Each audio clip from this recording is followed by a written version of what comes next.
Lucas, we're here at EVO-tech and there's an interesting drone and a big one at that at display. Tell us about the product, please. Yeah, we got here a very interesting drone because most of the parts are 3D printed and are designed just for the 3D printing process.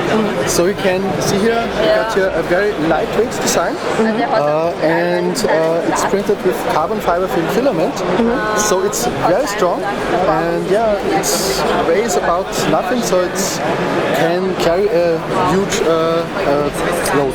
Can we see it fly here at the Formnext arena? Oh no, sorry, we left the Ecus at home, so we're not tempted to fly because yeah, there's a lot of stuff. No batteries, but I can see this thing is huge and looks possibly great in the sky. Well, thank you for talking to us, Lucas, and have a great time in Formnext. Yeah, thank you. Yeah, thank you.